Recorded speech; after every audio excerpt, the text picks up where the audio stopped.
She was Hollywood's sweetheart, America's girl next door, and a legendary voice who lit up the silver screen. But behind the fame and adoration, Doris Day lived a private life far from the spotlight, in homes filled not with glamorous parties, but with rescue animals, silence, and heartbreak. From a disputed childhood home to a Beverly Hills mansion worth millions. And finally, a quiet estate in Carmel that became her true sanctuary.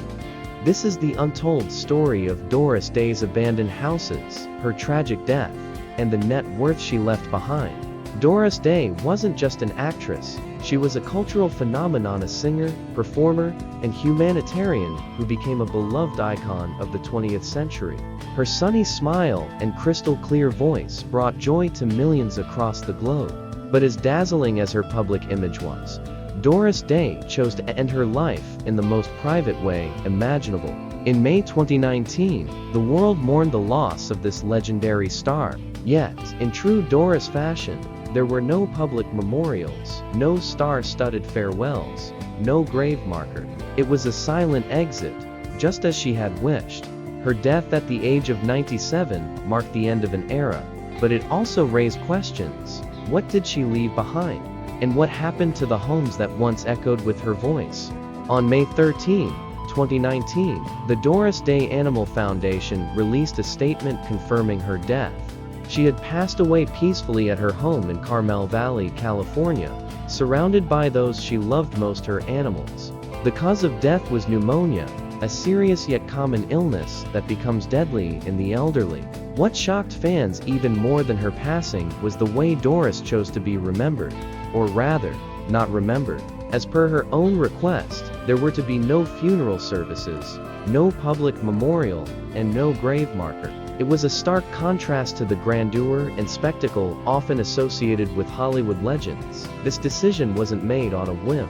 It reflected Doris's lifelong humility and desire to avoid the spotlight in her personal life. Despite her fame, she never sought public validation. Her focus remained on her values, her love for animals, and a life lived with quiet dignity. In death, just like in life, Doris Day remained true to herself. Long before the fame, long before the movies and music, there was a little house in Cincinnati, 3475 Greenlawn Avenue in the Evanston neighborhood. This is where Doris Marion Kappelhoff grew up, a modest home nestled in a tree-lined community. It was the backdrop to her earliest memories. According to biographical records, the house featured a long driveway and a spacious yard, the kind of place where a child could dance freely, sing loudly, and dream big. It was here that Doris first discovered her love for music, inspired by her father's passion for classical performance. But over time, the area changed. By the early 2000s, Evanston was no longer the idyllic neighborhood it had once been. Rising crime and urban decay took their toll. The once charming home was converted into 3 rental units, a shadow of its former self. The laughter of childhood had long faded, replaced by transience and uncertainty. Yet, even this narrative is not without controversy. There has been ongoing debate among fans and real estate historians about whether the current building at 3475 Greenlawn Avenue is actually the one Doris lived in. Some real estate records suggest the home was built or reconstructed after her birth, raising the question, did the original house survive, or was it replaced?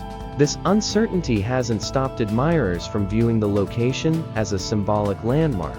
Whether or not the physical structure remains intact, the address still holds emotional weight.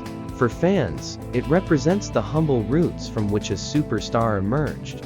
Even if the bricks and mortar have changed, the spirit of that childhood home, a place of dreams, music, and beginnings, continues to resonate. By the 1950s, Doris Day had climbed to the peak of stardom. Alongside her then-husband, producer Marty Melcher, she purchased a stunning home in the prestigious Beverly Hills Flats. Built in 1922, this one-story residence wasn't just beautiful, it was a symbol of everything Doris had achieved. Spanning over 4,300 square feet, the home featured 4 bedrooms, 3.5 bathrooms, and a timeless architectural style that blended old Hollywood charm with modern elegance. Inside, beamed ceilings and crystal chandeliers added warmth and sparkle. A luxury French stove in the kitchen hinted at the home's refined taste. The house wasn't just a place to live, it was a personal retreat. A stage for quiet family moments, and a haven from the public eye. Doris and Marty lived here for decades, through the heights of her career, and into her transition toward animal advocacy. Beyond the walls of this historic home were grounds that embodied both luxury and lifestyle. Spanning 2/3 of an acre, the outdoor area featured a sparkling swimming pool, a pool house for guests, and even a half-court basketball area. It was perfect for entertaining friends or simply enjoying California's golden sun. An outdoor fireplace provided a cozy gathering spot for evenings under the stars, a private Hollywood oasis. When the couple finally sold the property in 2006, it fetched over $6.5 million. More than a decade later, in 2019, the same home was listed for a staggering $14.5 million, a reflection of its prime location and the enduring prestige of its former owner. In 2020, it sold for $11.5 million. But what buyers really purchased wasn't just real estate, it was a piece of Hollywood history. But perhaps the most meaningful property Doris ever owned was her estate in Carmel Valley, California.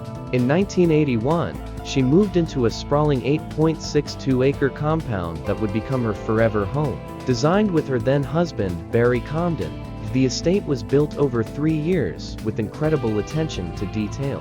The butter yellow main house, guest houses, caretaker cottages, everything was crafted to blend with the surrounding landscape. Perched near the Quail Lodge golf course with views of the Santa Lucia Mountains, it was a haven of peace and privacy. For nearly 40 years, this estate was Doris's world, a place to breathe, to heal, and to give back.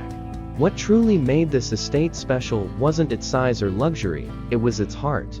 Doris Day was known for her deep compassion for animals, and this property reflected that love.